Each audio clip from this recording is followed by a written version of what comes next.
My husband made me quit my job to focus on being a wife. I did. For 10 years. Then he served divorce papers. His lawyer said, "You have no skills, no income, no future." The judge looked at me with pity. I said nothing. Then my lawyer stood up. Asked one question. About the company I'd been running. Remotely. For 8 years. "Your Honor, this woman has no skills, no income, no future." His lawyer said it slowly. Deliberately. Like he was explaining something to a child. 10 years as a housewife.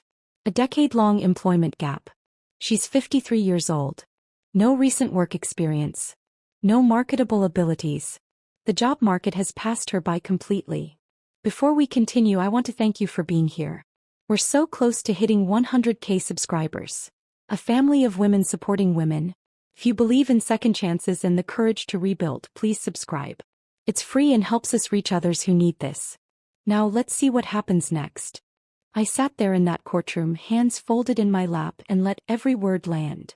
Mark sat across from me looking satisfied. Almost smug. This was the moment he'd been waiting for. The moment his expensive lawyer would prove I was nothing without him. "Mrs. Parker will need significant alimony just to survive," the lawyer continued. "She has no prospects. No way to support herself. My client has been the sole provider throughout this marriage." The judge looked at me. I saw pity in her eyes. That's when my lawyer stood up. "Your Honor," Patricia said quietly, "I have one question for Mrs. Parker." The room went silent. "Mrs. Parker, could you tell the court about the company you've been running for the past 8 years? Mark's face went white. "Let me back up 10 years. To the day my husband made me quit my job to focus on being a wife. The day I became no one. It started with a promotion. His promotion. Mark came home on a Friday afternoon with champagne and that smile he used to give me back when we were happy. Senior account manager. $58,000 a year. We popped the bottle in our kitchen and he talked about the future. How we could finally relax. How his colleagues all had wives who stayed home. How I didn't need to stress myself out working retail anymore. You could quit," he said, refilling my glass. "I make enough now. Focus on being a wife. Focus on being a wife." Like I hadn't been his wife for 10 years while also managing 3 departments at Dawson's department store. Like those two things couldn't exist at the same time. I was tired. 60-hour weeks during holiday rushes. Dealing with difficult customers and corporate restructures. Some part of me heard, "You don't need to work," and thought maybe it would be nice to rest. To have time for myself. To not feel exhausted every single day. "Hey," I said. "I'll think about it." "I already told my boss you were quitting," Mark said. Kissed my forehead. They were impressed. Said it showed I had my priorities straight. He'd already told people. Before asking me. Before I'd decided. I gave my notice the following Monday. My assistant manager Denise cried. If I was sure. I wasn't sure. But Mark had already made it real by telling other people, and backing out would have made him look bad. So I cleaned out my desk on a Thursday afternoon, turned in my badge and drove home to start my new life as just a wife. The first 6 months were fine. Good even. I deep cleaned closets that hadn't been touched in years. Painted the guest room. Started a garden in our backyard because I needed something to do with my hands. I joined the church women's committee. Volunteered at the library on Tuesday and Thursday afternoons. Mark seemed happier. He'd come home to find dinner ready, the house spotless, me showered and dressed in actual clothes instead of my old work uniform. "This is how it should be," he'd say, kissing my cheek. "This is how it should be." Like before had been wrong somehow. Then the comments started. Small ones. Easy to dismiss if you wanted to pretend everything was fine. "Did you really need to buy the expensive butter?" When I unpacked groceries. "What did you do all day?" When he came home and found me reading on the couch. He started checking the mileage on my car. I didn't notice at first. Then I realized he was writing the numbers down in a little notebook he kept in his nightstand. When I asked why, he said he was just curious where I was going. To the grocery store. The library. Church. That was my entire world now, compressed into 3 locations within a 5-mile radius of our house. He asked for receipts. Every shopping trip. Every purchase. He'd go through them line by line, questioning why I bought this brand instead of that one, why I needed new dish soap when we still had some under the sink.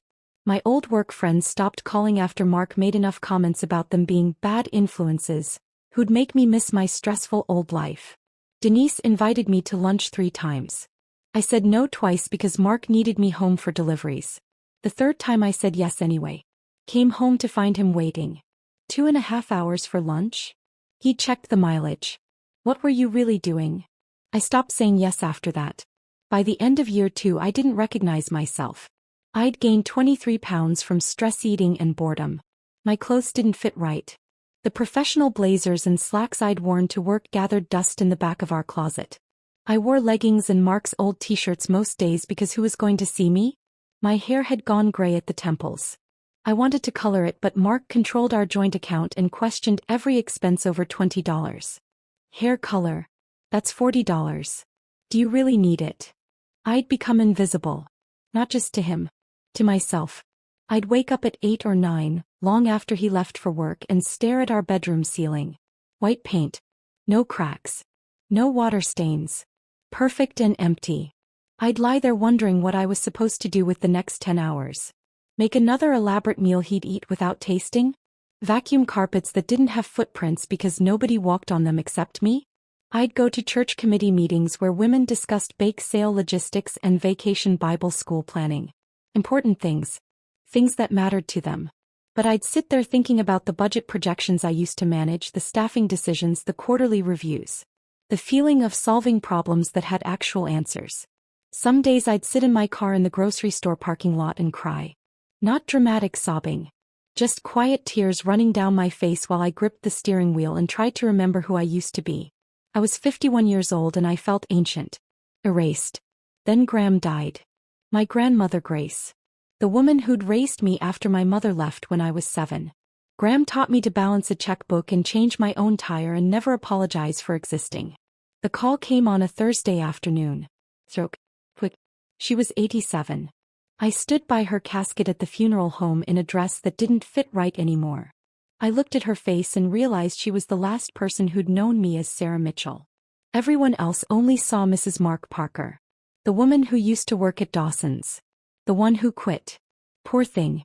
The lawyer read the will 2 weeks later. Graham had left me $45,000. Not to Mr. and Mrs. Parker. Just to me. Sarah Mitchell Parker. There was a sealed envelope with my name written in her shaky handwriting. I opened it in the parking lot. For your escape fund whenever you need it. You're stronger than you know. Love, Graham. I sat there and felt something crack open inside my chest. Not heartbreak. Something else. Something that had been locked away for 2 years. I drove home. Mark was waiting. He asked about the will. I told him about the money. His eyes lit up like Christmas morning. We should invest it in our future, he said. Put it in our joint account. Maybe remodel the basement. I've been wanting a game room. I smiled. Nodded. Told him I'd think about it. But I wasn't thinking about it. I'd already decided. Graham had given me a door. I just had to figure out how to walk through it without him noticing I was leaving. 3 months after Graham's funeral, I was still carrying that note in my purse. The paper had gone soft from being folded and unfolded so many times. For your escape fund whenever you need it. Some days I'd pull it out while sitting in my car outside the grocery store, reading those words until they blurred. Mark kept asking about the money. When could we access it? Had I talked to the lawyer? What was taking so long? Estate taxes, I told him. Legal paperwork. It's complicated. He'd sigh. Complain about how his mother's estate had been settled in 6 weeks. I'd nod and change the subject and feel the lie sitting heavy in my chest. The truth was I'd already moved Graham's money. Opened a new account at a different bank across town. Used my maiden name. Sarah Mitchell. A name I hadn't used in 12 years. The bank teller had looked at my driver's license, Sarah Mitchell Parker, and asked if I wanted the account under my full legal name. Just Mitchell, I'd said. It's simpler. She'd smiled and processed the paperwork. $45,000 deposited into an account my husband didn't know existed. I told myself I was just keeping it safe. That I'd figure out what to do with it eventually. That I wasn't really lying, just postponing the truth. But I knew better. On a Wednesday morning in late September, I told Mark I was going to a church bake sale planning meeting. He didn't look up from his laptop. Just waved a hand in dismissal. I got in my car and started driving. Not toward the church. Away from our neighborhood. Away from streets where people knew me as Mark's wife. I drove for 40 minutes watching our suburb fade into countryside and then into a small town I'd never been to before. Lubbock. Population 8,000 according to the sign on Route 9. Main Street had the kind of storefronts you see in postcards. Brick buildings, striped awnings, a hardware store with its name painted on the window in gold letters. I parked and walked without knowing where I was going. Just walked. Past a bookstore. A pharmacy. An antique shop with furniture crowding the sidewalk. Then I saw it. Corner Cup Cafe. The name was painted on the window in faded letters. A for sale sign was taped inside, edges curling away from the glass. I stopped walking. Stood there on the sidewalk staring at it. The place looked half dead. Through the grimy window I could see mismatched chairs around small tables. A counter with a coffee machine that looked older than me. Menu boards with prices written in marker that had started to fade and smear. But there was something about the morning light coming through those east-facing windows. Something about the way the door sat slightly crooked in its frame. I pushed the door open. It stuck. I had to push harder and it gave with a scraping sound that probably should have been fixed years ago.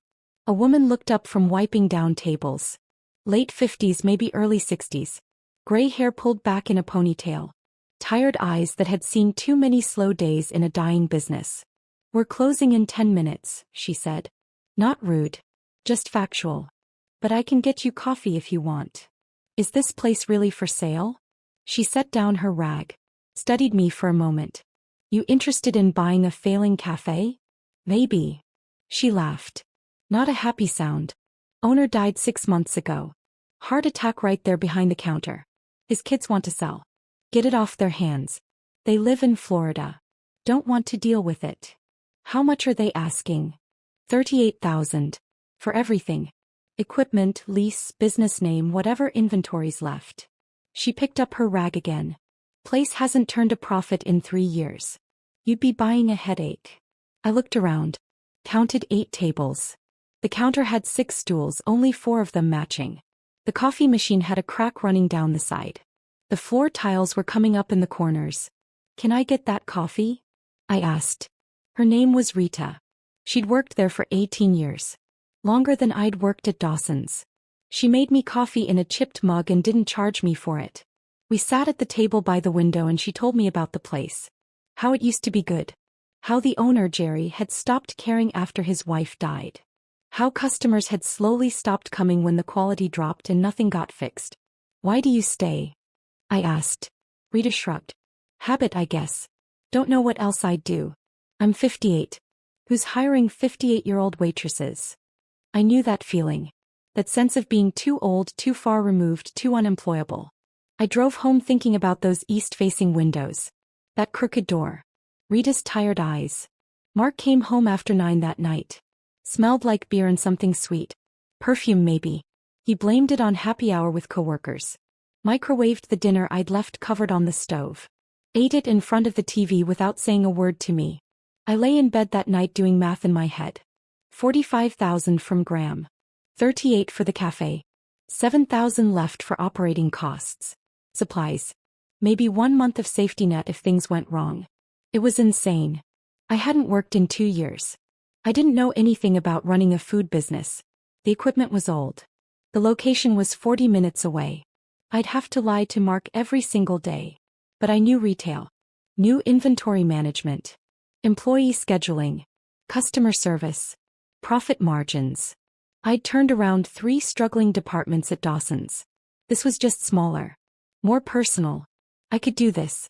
The next morning after Mark left for work, I called the lawyer handling the estate. Asked questions. Could I see the books? Was Rita included in the sale?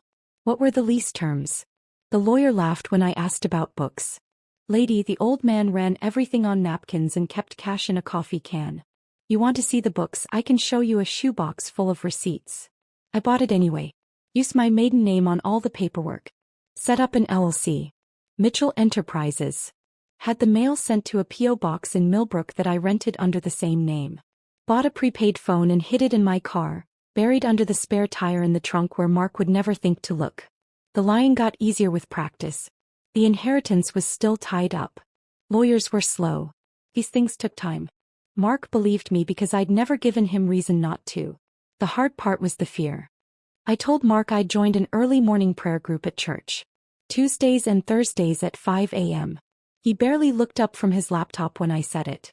Didn't ask which church or who led the group or why I'd suddenly gotten religious at dawn. The first morning I drove to Millbrook to open the cafe, my hands shook so hard on the steering wheel I almost turned back. It was 4 in the morning. Still dark. The roads were empty. I felt like a criminal. Like someone would see me and know I was lying. No, I was sneaking around. No, I wasn't the obedient wife Mark had spent 2 years creating. Rita was already there when I pulled into the parking lot. Standing by her car with 2 coffee cups from the gas station down the street. She looked at me for a long moment. Then she walked over and handed me one of the cups. "You're really doing this," she said. Not a question. I nodded. Couldn't quite speak yet. "Okay then." She pulled out a set of keys. "Let's get started." We went inside together. Rita showed me how everything worked. The coffee maker needed 3 taps on the left side to start brewing. Had to be exactly 3.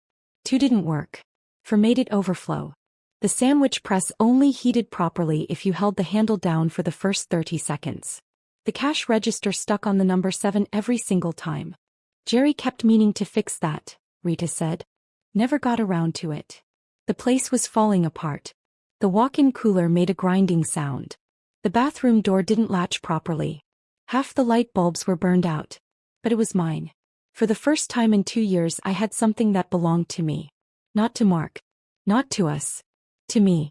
Rita didn't ask why I was using my maiden name. Didn't ask why I jumped every time the door chimed. Didn't ask why I kept checking my phone like I was expecting bad news. She just said, "We open in 20 minutes. You know how to make a latte?" I didn't. He taught me. By 9:30 that morning, I'd served 42 customers. Burned my hand twice on the steam wand. Forgotten someone's order and had to remake their sandwich. Said, "I'm sorry" more times than I could count. But I'd done it. I'd opened a business. Run a shift. Made it through. I drove home with burns on my hands and coffee stains on my shirt and my heart beating fast with something that felt like hope. Mark was still asleep when I got there. Mark was in the shower when I came through the door that first morning. I could hear the water running upstairs. Smell his cologne mixing with steam. I'd been awake for 5.5 hours. My hands smelled like coffee grounds and had 2 fresh burns from the steam wand. My back ached from being on my feet since 4:30. I was exhausted and exhilarated and terrified all at once. I changed my shirt in the laundry room. Stuffed the coffee-stained one in the bottom of the hamper. Washed my hands twice to get the smell out. By the time Mark came downstairs, I was sitting at the kitchen table with a cup of tea, looking like I'd just woken up. "How was prayer group?" he asked, pouring himself coffee from the pot I'd made. "Good," I said. "Peaceful." He nodded. Didn't ask anything else. Didn't wonder why I'd showered before leaving the house at 4:30 in the morning. Didn't notice the exhaustion I was trying to hide behind my teacup. That became my life. 3:45 wake-ups. Dressing in the dark while he snored off whatever he'd drunk the night before. Driving 40 minutes to Millbrook with the prepaid phone hidden in my purse. Opening the cafe at 4:30. Working until 9. Driving home. Pretending I'd been at church or running errands or doing anything except what I'd actually been doing. The first year nearly killed me. Rita and I worked alone most days. Just the 2 of us managing everything. I learned to make lattes and cappuccinos and macchiatos. Learned which customers wanted to chat and which ones wanted to be left alone with their coffee. Learned to prep sandwich ingredients so we wouldn't run out during the lunch rush. Learned to work the ancient cash register that still stuck on the number 7.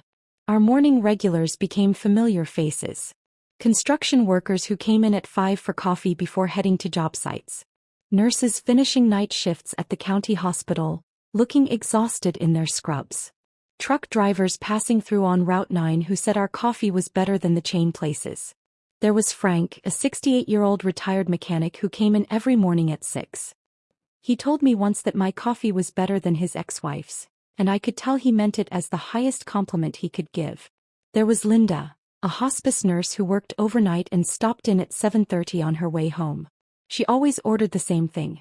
Large coffee, light and sweet, and a blueberry muffin.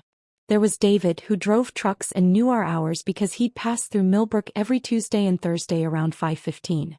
They started calling me Ms. Mitchell, asking how my day was going, telling me about their lives. I was someone again. Not just Mark's wife. Not just the woman who used to work at Dawson's. I was Ms. Mitchell, who ran the cafe and remembered your order and asked about your sick dog. The cafe made maybe $300 on a good day that first year. After paying Rita, restocking supplies, and covering the lease, I'd clear $50 profit if I was lucky. Some days we lost money. Some days I'd drive home wondering if I'd made a terrible mistake. But I kept going. Mark noticed I was losing weight. Mentioned it one night over dinner. "You look good," he said. "Different." I did look different. The early mornings and physical work had stripped away the weight I'd gained. I was sleeping better despite the exhaustion. Had color in my face again. "Must be all that volunteering," I said. He nodded. Went back to his food. What he didn't notice was that I was waking up at 3:45 every morning. That I was gone before dawn.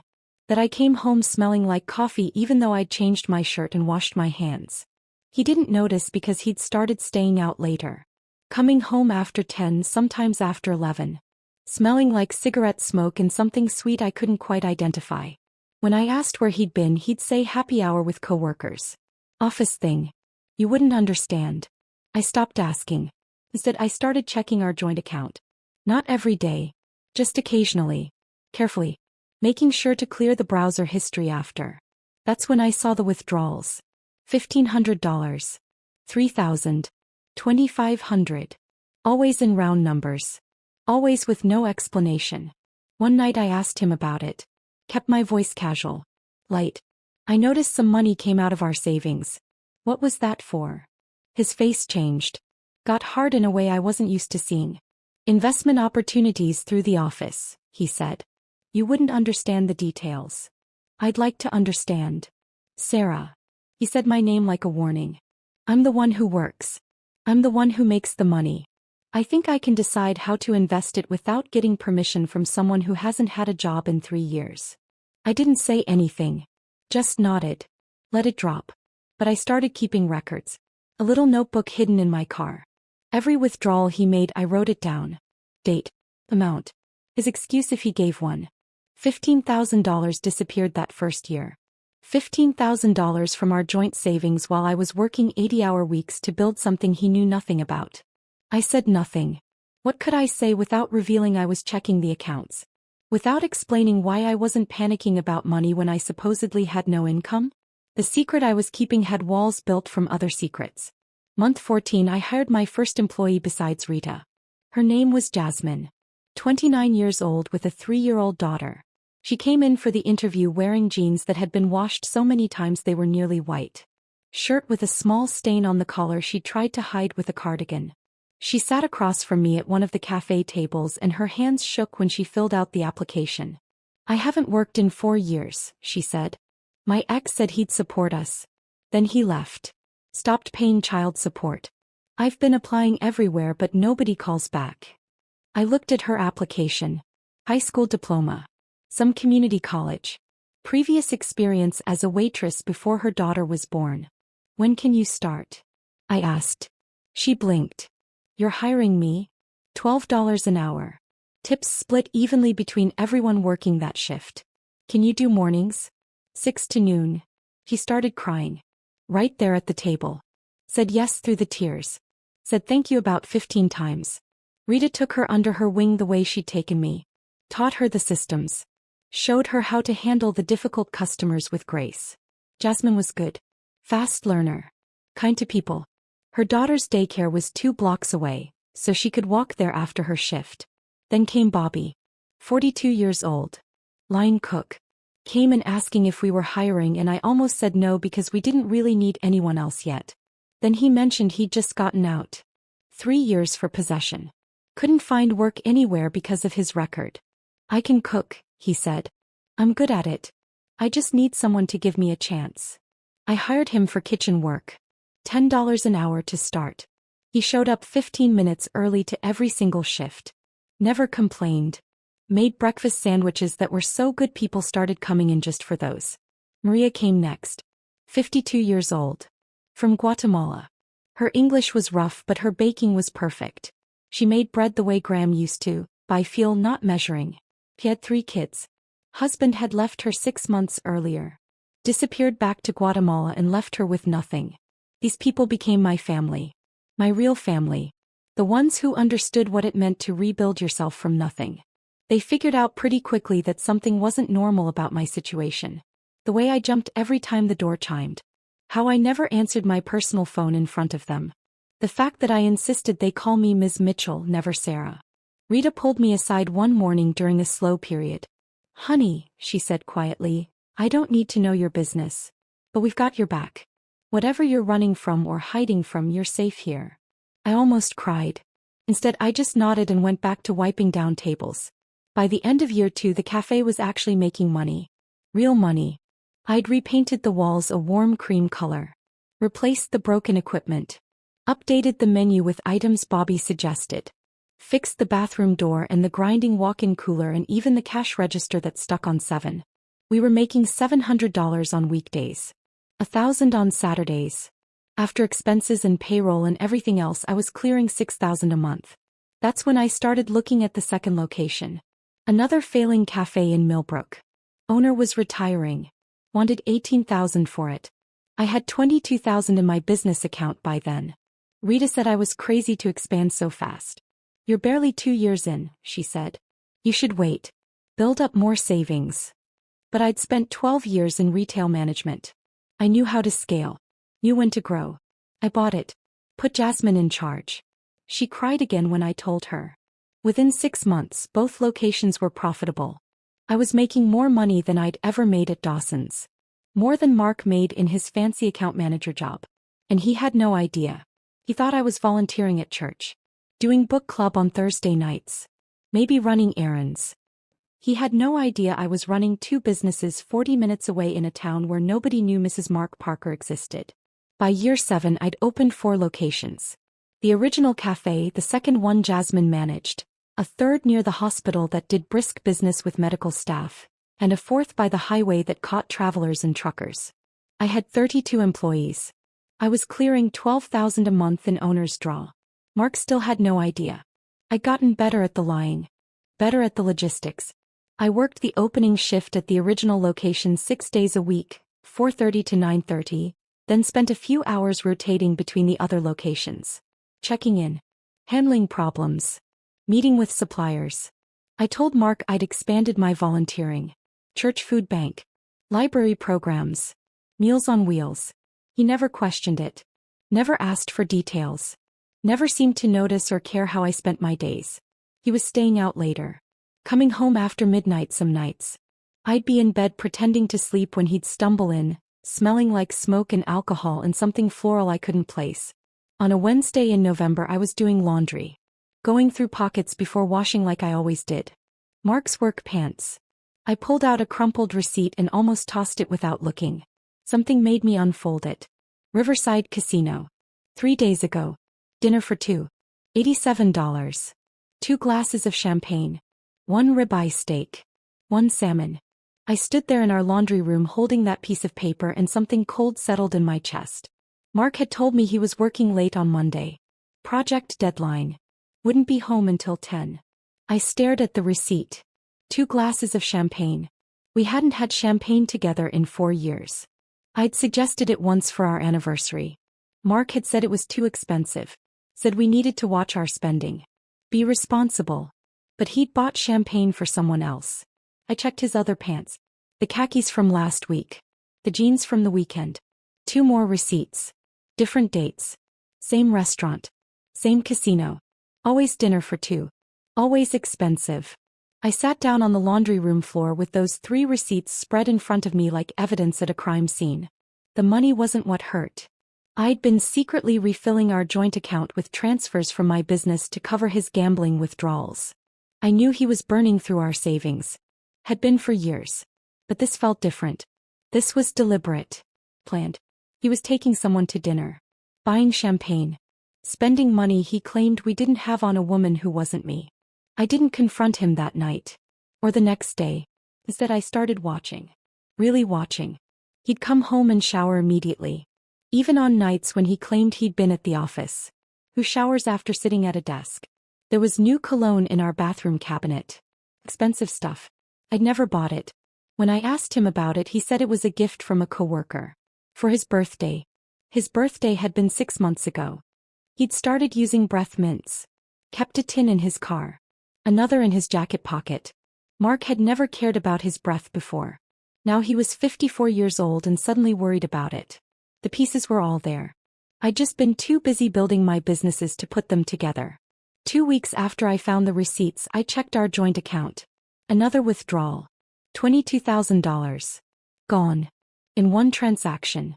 I sat at my kitchen table staring at the screen on my laptop. $22,000. Our savings was almost empty now. When Mark came home that evening, I kept my voice calm. Light. Casual. I saw a withdrawal from our savings. $22,000. What was that for? His face changed. Got red. Angry. My mother needs emergency surgery, he snapped. How dare you question me about taking care of my own mother? Do you think I'm lying to you? I said nothing. Just looked at him. I can't believe you'd make this about money, he continued. My mother is sick and you're worried about the account balance. That's unbelievable, Sarah. Really unbelievable. I'm sorry, I said quietly. You're right. I shouldn't have asked. He nodded. Accepted my apology like it was his due. Went upstairs to change for dinner. I sat there at the kitchen table. His mother had been dead for 6 years. Died of pneumonia in a nursing home in Florida. We'd gone to the funeral together. He was lying to my face and didn't even care enough to make it believable anymore. I went upstairs. Sat on the edge of our bed. Thought about 7 years of waking up at 3:45. 7 years of burns on my hands and aching feet and pretending to be someone I wasn't. 7 years of building something while he destroyed everything. The next morning at the cafe, Rita took one look at my face and poured me coffee without asking. Added extra cream the way I liked it. Set it in front of me and squeezed my shoulder. You okay, honey? I nodded. Couldn't quite speak yet. She didn't push. Just went back to prepping for the morning rush. That's when I decided I needed to know for sure. Not a private investigator. I couldn't afford that. Couldn't risk the paper trail. Couldn't have Mark finding out I was checking on him. But Emma could help. Our neighbor's daughter. 16 years old. Worked part-time at my third location after school. Sweet kid. Good grades. Saving for college.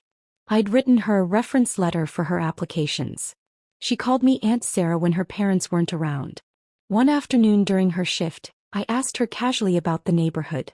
If she'd seen Mr. Parker much lately. She got quiet. Looked down at the register she was restocking with receipt paper. Ms. Mitchell, she said carefully, there's something I should probably tell you. She pulled out her phone. Opened her photos. Showed me. Mark's car in our driveway on a Thursday afternoon. 2:15 p.m. When he should have been at work. A woman getting into the passenger seat. Blonde hair. Young. Maybe early 30s. Another photo. Same woman leaving our house 2 hours later. 3 more photos. Different days. Same pattern. I wasn't trying to spy, Emma said quickly. But I walk home from school past your house and I kept seeing her. And I thought you should know. In case you didn't know. I'm sorry. I looked at those photos. This girl had been documenting my husband's affair for 3 months. Taking pictures because she thought I should know. Because she cared enough to protect me. Thank you, I managed to say. Can you send these to me? She did. To my business phone. The prepaid one Mark didn't know existed. That night I waited until Mark was in the shower. Went through his phone. The password was still my birthday. Had been for 12 years. I opened his messages. Hundreds of texts from a contact saved as Br. Brittany, I assumed. I scrolled through them. Didn't read every word. Couldn't. But I read enough. Plans to leave me. Discussions about timing. About how much money he'd get in the divorce. She's so boring, Brittany had written. She doesn't even have a job. What does she do all day? Mark's response, I know. You're right. I deserve better. Someone who actually contributes something. I put the phone back exactly where I'd found it. Went downstairs. Made myself a cup of tea. My hands weren't shaking. That's what surprised me most. I'd expected to fall apart, to cry, to feel destroyed. Yet I felt calm. Clear. I'd spent 7 years building something while he destroyed everything we had. 7 years being afraid of losing him, losing our life, losing my security. But sitting there in our kitchen at 11 o'clock at night, I realized something. I had nothing left to lose. I'd already lost it all years ago when he made me quit my job, when he started controlling every dollar, when he turned me into someone small and invisible. I just hadn't been ready to admit it until now. I didn't sleep that night. Didn't even try. I sat in our kitchen until 3 in the morning, drinking tea that had gone cold, thinking about 7 years of lies and what came next. When my alarm went off at 3:45, I was already dressed. The drive to Millbrook felt different that morning. Lighter somehow. Like I'd been carrying something heavy and had finally set it down. Rita was waiting in the parking lot like always. She took one look at my face and said, "What happened?" "I'll tell you later," I said. "Let's just get through the morning rush first." We opened at 4:30. Served the usual crowd. Frank with his black coffee and newspaper. Linda the night nurse with her light and sweet and blueberry muffin. David the truck driver passing through on his Tuesday route. Normal. Everything was normal except nothing would ever be normal again. By 9:30 the morning rush had cleared. Rita poured us both coffee and sat across from me at the corner table. "Talk," she said. I told her everything. The receipts. The photos Emma had taken. Going through Mark's phone. The text messages. Brittany. Rita listened without interrupting. When I finished, she reached across the table and squeezed my hand. "Good riddance," she said simply. I almost laughed. "That's it? That's your advice? Honey, I watched you build this place from nothing. Watched you work yourself half to death while that man sat at home doing nothing. You don't need advice. You already know what you're going to do." He was right. I did know. The divorce papers arrived on a Monday morning in March. 3 weeks after I'd found the receipts. 2 weeks after Emma showed me the photos. I'd just gotten home from my opening shift. Still had coffee stains on my fingers. I was pulling into our driveway when a man in a polo shirt walked up to my car window. "Sarah Parker?" "Yes. You've been served." He handed me a manila envelope. Waited while I signed his clipboard. Then he got back in his car and drove away. I sat there in my driveway and opened the envelope. Petition for dissolution of marriage. I read through the paperwork slowly. Mark was asking for the house. Both cars. Half of any retirement accounts or hidden assets. And alimony. Alimony. From me. From the woman he thought had been sitting home doing nothing for 10 years. His lawyer had included a statement. I read it twice to make sure I wasn't misunderstanding. Mrs. Parker has been voluntarily unemployed for a decade. She has no marketable skills or employment prospects. She is financially dependent and incapable of self-support. Given her age and extended absence from the workforce, she will require significant spousal support to maintain even a minimal standard of living. I sat there in my car and started laughing. I couldn't help it. The irony was so perfect it was almost beautiful. Mark thought I was unemployable. Thought I was helpless. Thought I'd been doing nothing for 10 years while he supported us. I laughed until tears ran down my face. Mark came home 2 hours later. I was sitting at the kitchen table with the papers spread in front of me. He walked in looking nervous. Guilty. Like a kid caught doing something wrong. "Sarah," he started. "I'm sorry you had to find out this way. Not sorry for cheating. Not sorry for lying. Not sorry for the affair or the gambling or any of it. Just sorry I'd found out through legal papers instead of him telling me himself. I think this is best for both of us," he continued when I didn't say anything. "We've grown apart. You deserve someone who can make you happy." I almost laughed again. He was using therapy language. Making it sound mutual. Like we'd both decided this together. "When are you moving out?" I asked. He looked relieved. "This week. I've already started packing. I'll get the rest of my stuff over the next few days." "Where are you going?" "Staying with a friend. Until we figure everything out." "A friend. Right." He moved out on Thursday. Packed his clothes and his golf clubs and the TV from the living room. I helped him carry boxes to his car. Didn't fight. Didn't cry. Didn't beg him to stay. He seemed almost giddy with how easy I was making it. "We can be adults about this," he said, loading the last box into his trunk. Split things fairly. No reason to make it ugly. Whatever you think is fair, I said. He smiled. Actually smiled. Then he kissed my forehead like I was a child. You'll be okay, he said. Maybe you can get a job at Target or something. Get back on your feet. I watched him drive away. Stood in our driveway until his car disappeared around the corner. Then I went inside and called Patricia Chin. Patricia was 63 years old. Sharp-eyed and sharp-tongued. Her daughter Amy worked at my fourth location. Had been working there for 8 months. Amy had mentioned once that her mother was a lawyer who specialized in family law. I'd filed that information away without thinking much about it. Now I needed it. Patricia answered on the second ring. This is Patricia. Miss Chin, this is Sarah Mitchell. Amy's boss from the cafe. I need a lawyer. There was a pause. What kind of lawyer? Divorce. Come to my office. 2 o'clock today. Bring the papers. She took my case after hearing 5 minutes of the story. Said she'd seen men like Mark before. Said she'd handled her own ugly divorce 15 years ago and knew exactly how this would play out. He thinks you're helpless, she said, reading through Mark's filing. His lawyer thinks you're helpless. They're going to push for a quick settlement. Pressure you to take whatever they offer because they think you're desperate. I'm not desperate. No, Patricia said, looking up at me with something like respect. I don't think you are. A week later, Patricia came to Millbrook. Said she wanted to see my businesses. Understand exactly what we were working with. I took her to all 4 locations. The original cafe where Rita was managing the lunch rush. The second location where Jasmine had just hired 2 new employees. The third near the hospital that was doing steady business. The fourth by the highway where Bobby was training a new cook. Patricia met everyone. Rita gave her coffee and a cinnamon roll that made her close her eyes and make a sound of appreciation. Jasmine showed her the employee schedule she'd designed on spreadsheet software she'd taught herself. Bobby made her a breakfast sandwich that was so good she asked for the recipe. Maria hugged her without asking permission. Patricia took notes. Asked questions. Looked at everything with the eye of someone who knew what mattered. Afterward we sat in my office. A tiny room behind the original cafe with a desk I'd bought at a yard sale for $40 and a filing cabinet that didn't quite close right.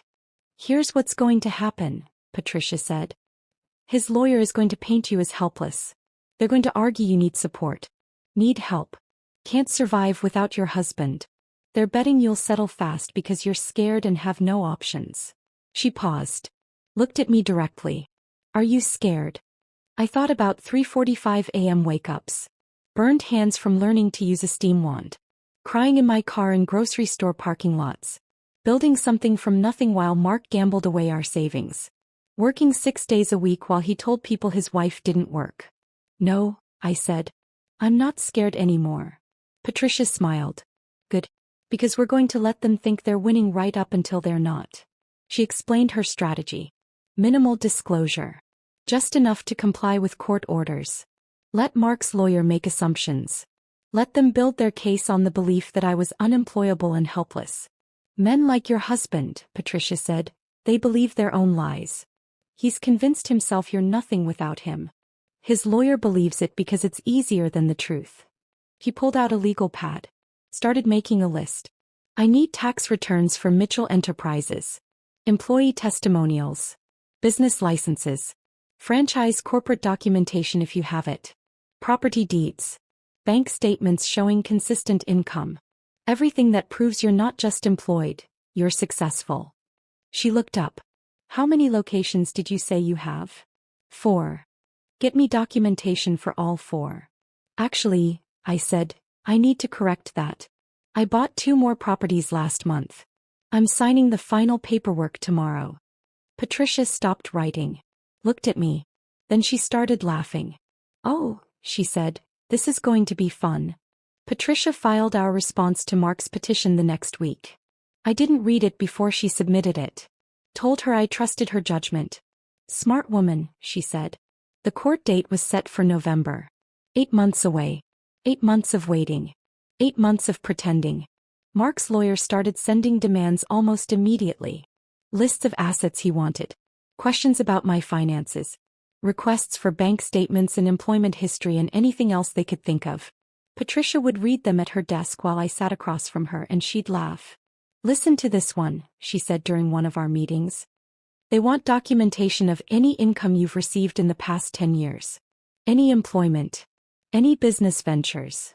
What do we tell them? The truth. She smiled. Petitioner has no significant assets to report in her name as Sarah Parker. Petitioner's employment history has been provided. Petitioner maintains no retirement accounts registered under her married name. Every word was technically true. Sarah Parker had nothing. Sarah Mitchell had 6 cafe locations and a healthy bank account and more employees than Mark had ever managed. Won't they figure it out? I asked. Eventually, yes. In court. When it's too late for them to change strategy. Patricia leaned back in her chair. Right now they're operating on assumptions. We're not going to correct those assumptions until we absolutely have to. Meanwhile, Mark was living his best life. At least that's what it looked like on social media. I didn't follow him. Didn't follow Brittany either. But Amy, Patricia's daughter who worked at my 4th location, would show me things sometimes. Not to be cruel. Just to keep me informed. Brittany posted photos of their trip to Miami. Beach shots. Fancy restaurants. Hotel room with an ocean view that probably cost $300 a night. New furniture being delivered to their apartment. A leather couch that looked expensive. A dining table that matched. Dinners at steakhouses with plates that cost more than most people's grocery budget. Where is he getting the money? I asked Patricia during one of our meetings. He pulled out a document. He took a loan against his car title. $18,000. Terrible interest rate. He's paying it off monthly at nearly $500. He thinks he's going to win, I said slowly.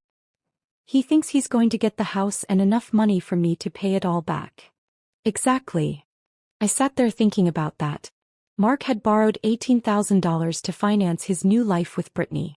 He was so confident he'd win the divorce that he'd gone into debt before it was even settled. The mediation sessions were the worst part. Court mandated. We had to attend 4 of them over those 8 months. Sit in a conference room with Mark, his lawyer, Patricia, and a mediator who was supposed to help us reach an agreement. Mark's lawyer would make his case. Paint me as helpless. Unemployable. Dependent. Mrs. Parker has been out of the workforce for 10 years, he'd say, looking at the mediator with practiced sympathy. That's a significant gap. In today's job market, a woman her age with no recent experience faces nearly insurmountable barriers to employment.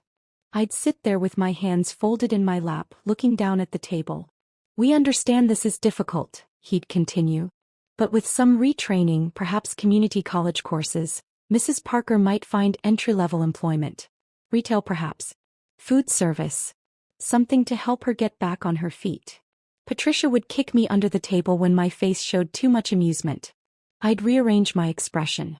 Look worried. Yes, I'd say quietly when asked. It has been a long time. I am worried about my future. Mark would look at me with something between pity and contempt. Like I was a problem he was trying to solve as kindly as possible. The mediator would suggest compromises. Maybe Mark could keep the house but pay me a small settlement. Maybe I could take one car and he'd take the other. Maybe alimony for just 2 years instead of 5. Patricia would say we'd consider it. Take the proposals back to me. Think it over. We never accepted any of them. After the second mediation session, Patricia and I walked to our cars together. She was shaking her head. You're enjoying this too much, she said. Am I? Yes. I saw you trying not to smile when his lawyer called you unemployable. I had been trying not to smile. There was something darkly satisfying about watching them underestimate me so completely. About knowing what was coming and knowing they had no idea. But there were other nights. Nights when the satisfaction faded and I'd lie awake wondering if I was becoming like Mark. Keeping this secret made me just as much a liar as he was. I told Rita about it one morning during a slow period at the cafe. Don't you dare feel guilty, she said immediately. Her voice was sharp, firm. You didn't hide this business to hurt him. You hid it to survive him. But I'm lying to the court, to his lawyer, to everyone. No. Rita set down the cloth she'd been using to wipe tables. You're protecting yourself. That's different. I lost everything in my divorce 20 years ago. Everything. My ex hid assets, lied to the judge, made me look like the villain. I had to start over at 40 with nothing. You're not doing what he did. You built something while he was destroying everything. Those aren't the same thing. Jasmine said something similar when I mentioned it to her. She'd been restocking supplies in the back when I came in looking rough after a particularly bad mediation session. You did what you had to do, she said simply. That's not the same as what he did. I left my ex with $32 and my daughter. Slept in my car for 2 weeks. Nobody calls that lying. They call it surviving. But Bobby surprised me most. He pulled me aside one afternoon during a quiet shift. We were the only ones in the cafe besides one customer reading a book in the corner. Ms. Mitchell, he said quietly, I've lied to a lot of people in my life. For drugs. For money. For stupid reasons I'm not proud of. I spent 3 years in prison because of choices I made. I nodded. Waited for him to continue. But I never lied to protect myself from someone who was supposed to love me. What you did. That's not lying. That's survival. There's a difference. Coming from Bobby who'd paid dearly for his mistakes, it meant something.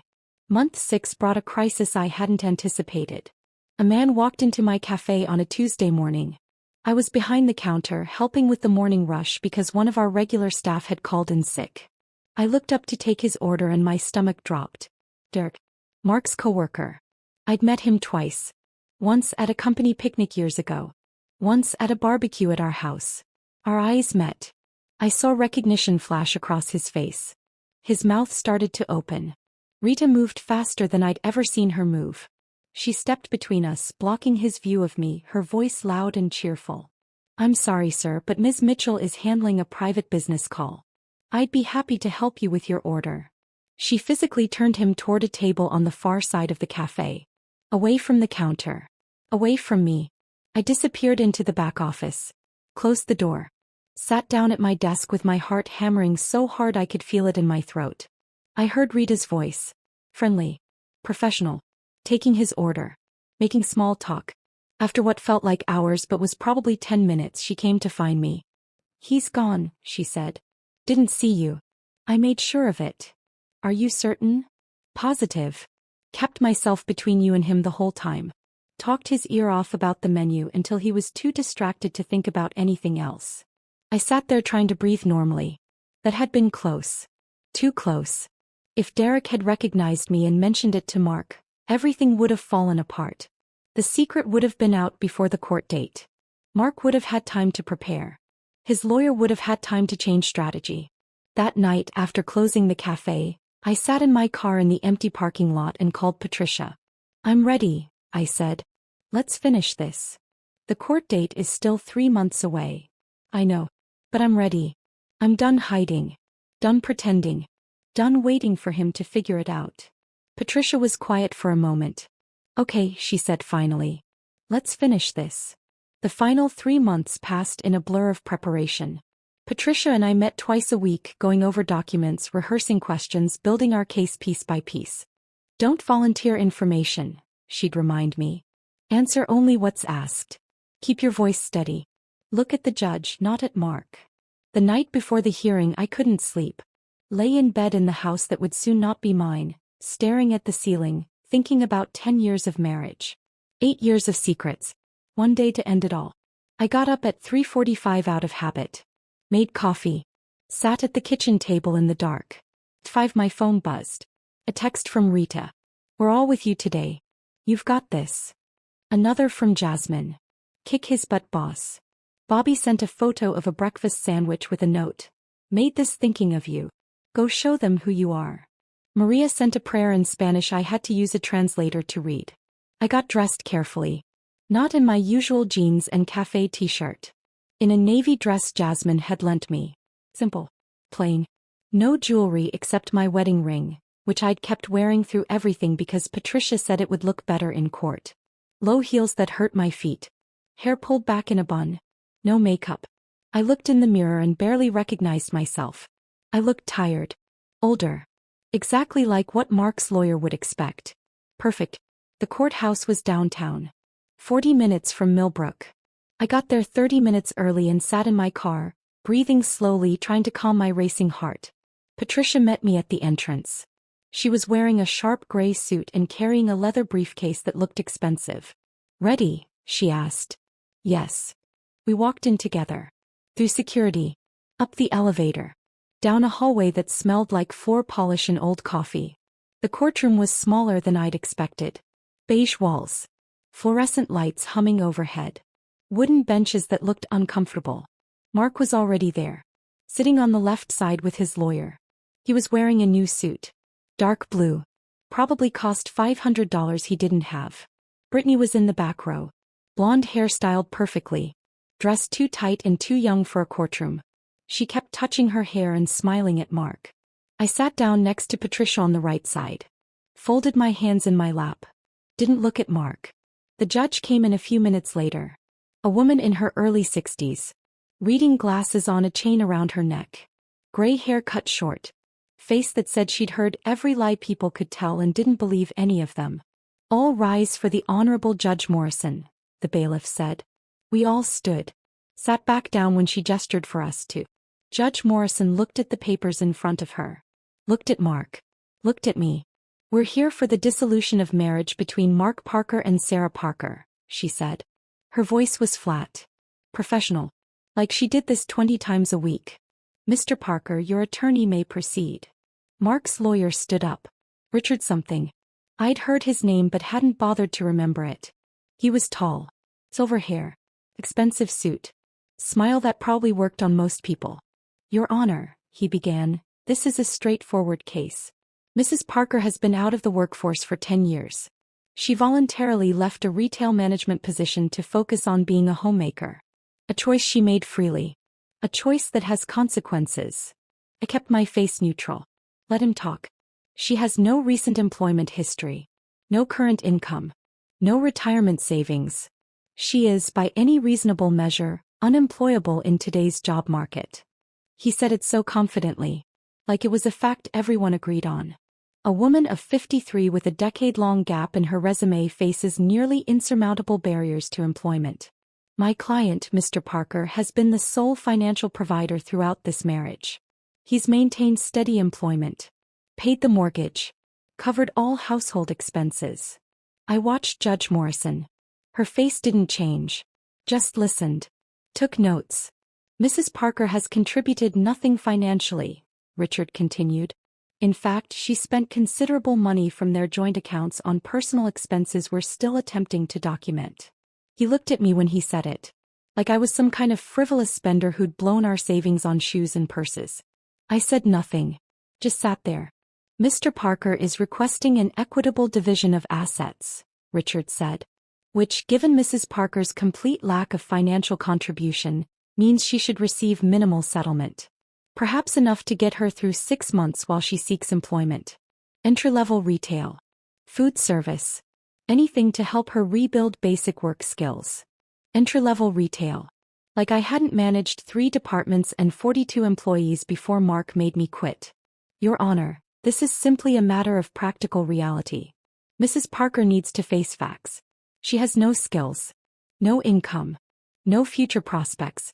The sooner she accepts this and agrees to reasonable terms, the sooner both parties can move forward with their lives. He sat down. Looked pleased with himself. Mark nodded along. Looked at me with something between pity and contempt. Brittany was smiling in the back row. Judge Morrison made another note. Looked up at Patricia. Counsel for Mrs. Parker? Patricia stood slowly. She's not a tall woman. 5'4" maybe. But something about the way she moved made the room feel smaller.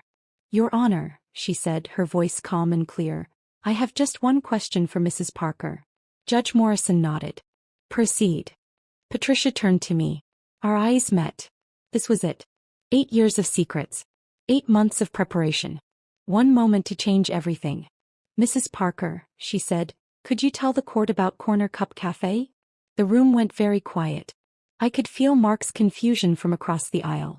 Heard Brittany shift in her seat behind him. I stood up. Smoothed down the borrowed dress. Looked directly at Judge Morrison. Your Honor, I own and operate Corner Cup Cafe. It's a coffee and sandwich shop in Millbrook, about 40 minutes from here.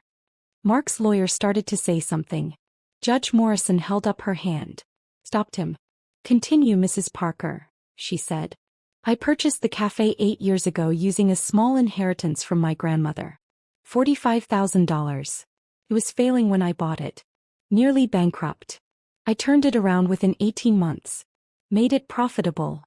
I could see Mark's face from the corner of my eye. He'd gone pale. I've since expanded to 6 locations across 3 counties. Lubbock, Riverside, Hartfield. Each location profitable. Each one built through careful reinvestment of earnings. My voice was steady. Clear. This was the easy part. I was just telling the truth. I currently employ 47 people. Full-time and part-time staff. Many of them are women rebuilding their lives. Starting over. Getting second chances. Judge Morrison was leaning forward slightly. Paying attention. Last year my businesses generated $180,000 in owner's draw for me personally. That's after all expenses. Food, supplies, rent, everything. Richard was shuffling papers frantically, looking for something he wasn't going to find. I also own 2 commercial properties.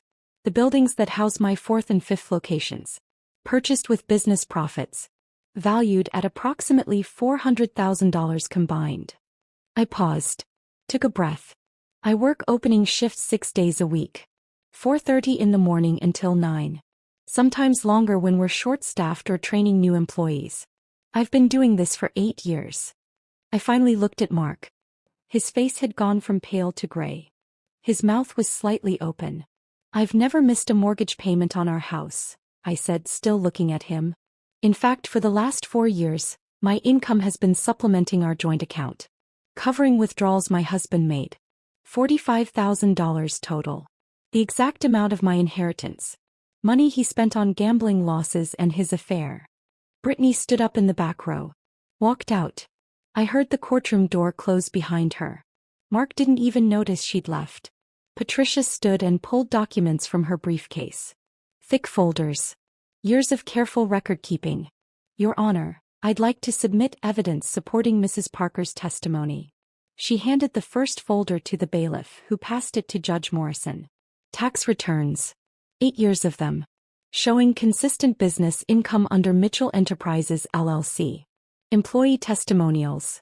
Letters from Rita, Jasmine, Bobby, Maria and 15 others. Talking about Ms. Mitchell, who gave them jobs when nobody else would.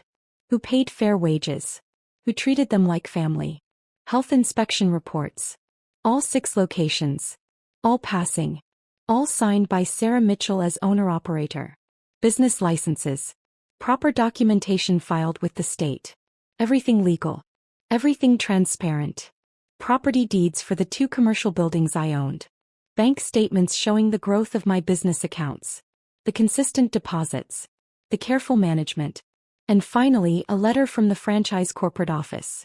Congratulating me on being named Franchisee of the Year for exceptional business turnaround and community impact. Judge Morrison read through everything slowly. Mark's lawyer kept trying to interrupt. She'd hold up one finger. Keep reading. When she finished, she looked up at Richard. Counsel, you were saying Mrs. Parker has hidden assets? Richard stood quickly. Your Honor, these documents show clear deception. Mrs. Parker deliberately concealed. Every business document was filed properly with the state, Patricia interrupted calmly. Under Mrs. Parker's legal maiden name, which she has every right to use. All taxes were paid. All business dealings were completely legitimate and transparent. But she never told my client. The only thing Mrs. Parker hid, Patricia said, her voice sharp now, was her business from a husband who'd proven himself untrustworthy with money. She pulled out another document. Bank statements for our joint account. Your Honor, over the past 8 years Mr. Parker withdrew $45,000 from their joint account. The exact amount of Mrs. Parker's inheritance from her grandmother. He spent it on gambling losses and funding an extramarital affair. Meanwhile, Mrs. Parker was actually depositing money into that same account from her business earnings to keep their household afloat and prevent their mortgage from defaulting. He let that sink in. Mr. Parker has already taken his share. Every penny Mrs. Parker earned through her business was kept completely separate from marital assets. Judge Morrison looked at Richard. Does your client have anything else to present? Richard looked at Mark. Mark looked like he might be sick. No, Your Honor, Richard said quietly. Judge Morrison took off her reading glasses, set them on her papers, looked at Mark for a long moment. Mr. Parker, your wife spent 8 years working 80-hour weeks to build a successful business while you gambled away your family's savings and pursued an extramarital affair. Mark started to speak. She held up her hand. The fact that you didn't know about her business speaks to your lack of attention, not her lack of transparency. This court finds that you've already received more than your fair share of marital assets through your systematic depletion of joint accounts. She picked up her pen. Started writing. Mr. Parker will receive his personal belongings, his vehicle, and half of his retirement account that he hasn't already borrowed against. Mrs. Parker will retain the marital home, all business assets, all business-related properties, and all business accounts. No alimony will be awarded to either party. Mark's face went red. Your Honor, that's not. Consider yourself fortunate this ruling isn't worse. Judge Morrison's voice was ice. We're done here. She stood, left through the door behind the bench. I sat there for a moment, not quite believing it was over. Patricia squeezed my arm. Congratulations. I walked out of that courtroom on shaking legs. Patricia beside me. Through the doors into the hallway. And there they were. Rita, Jasmine, Bobby, and Maria. Standing together near the elevators. They'd driven up together. Taken the morning off. Come to be there for me. Jasmine was crying. She ran over and hugged me so hard I almost fell backward. Bobby grabbed me next. Lifted me off my feet. That's our boss, he said, laughing. Maria just held my face in her hands and said something in Spanish I didn't understand but felt in my chest. Rita stood back watching. When the others finally let me go, she stepped forward. Welcome home, boss, she said like she'd been saying for 8 years. I couldn't speak. Just nodded. Tried not to cry. We stood there in that courthouse hallway, the 5 of us, until Patricia said she needed to file some paperwork and I should go home. Rest. Let it all sink in. But I didn't get to leave yet. Because Mark found me in the parking lot 20 minutes later. I was walking to my car with Rita and the others when I heard my name. Sarah. I turned. He was standing by his car. Brittany wasn't with him. I'd seen her leave during the hearing. Walk right past the courthouse windows. Didn't even wait to hear the outcome. I'll wait in the car, Rita said quietly. The others followed her. Left me standing there alone with my ex-husband. He looked smaller somehow. Older. The new suit that had looked expensive in the courtroom just looked like clothes now. You've been lying to me for 8 years, he said. I stopped walking. Turned to face him completely. Yes, I said. I lied about where I went every morning. I lied about what I did with my grandmother's money. I lied about having no income, no prospects, no future. I took a breath. You lied about loving me. About respecting me. About where our savings went. About working late. About who you were spending time with. You lied about your mother needing surgery. Your mother who's been dead for 6 years. He flinched. Looked away. The difference, I continued, is that I lied to survive you. You lied because you stopped caring enough to tell me the truth. He started to say something. I held up my hand. The same gesture Judge Morrison had used. We're done here, I said. I got in my car. Rita was in the passenger seat. Jasmine and Bobby and Maria were in Jasmine's car behind us. I drove away. Didn't look back. We went to the original cafe. Even though it was the middle of the day and we were all supposed to be working. We went there because it was home. Rita made coffee. Bobby made sandwiches nobody ate. We just sat there at the corner table. The 5 of us. Not saying much. Just being together. 3 months later, everything had changed and nothing had changed. I sold the house. Moved into a small 2-bedroom apartment in Millbrook. Walking distance from the original cafe. I could see the morning light through those east-facing windows from my bedroom. The divorce was final. The paperwork signed. Mark was gone. I heard he'd moved 2 hours away. New job. New city. Brittany hadn't lasted a month after the hearing. I opened the 7th location in January. Rita managed it. She'd earned it. Started teaching a business class at the community college. Once a month. Free. Starting over. Business Basics for Women in Transition. 30 women came to the first class. Sat in those plastic chairs and listened while I talked about profit margins and business licenses and not being afraid to start over. 50 came to the second one. By the third we had to move to a bigger room. I hired 3 new women that spring. All recently divorced. All with gaps in their resumes. All with shaking hands when they came in for interviews. Claire was 57. 20-year employment gap. Ex-husband had controlled everything. I hired her to work mornings at the original location. On her first day I taught her how to use the coffee machine. The same one Rita had taught me on 8 years ago. New machine but same feeling. She pulled her first espresso shot and looked up at me with tears in her eyes. "I did it," she whispered. "You did," I said. Rita walked by with a tray of Maria's fresh muffins. Squeezed my shoulder without stopping. "Another day, boss." I looked around the cafe. Early morning light streaming through those windows. The smell of fresh coffee and baking bread. The sound of the door chiming as Frank came in for his regular order. Claire nervous but trying. Rita steady and strong. Bobby in the kitchen making someone's breakfast. Maria in back preparing dough for tomorrow. This was my life now. This was what I'd built. Not for revenge. Not to hurt Mark.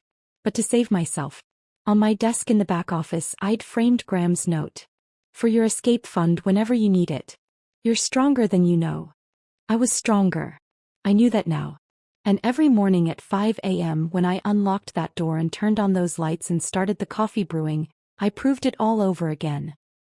If this story of quiet strength and ultimate justice had you cheering, hit that like button right now. My favorite part was when Sarah finally revealed her 6 thriving businesses in that courtroom. What was your favorite moment? Drop it in the comments below. Don't miss more inspiring stories like this. Subscribe and hit that notification bell so you never miss an upload.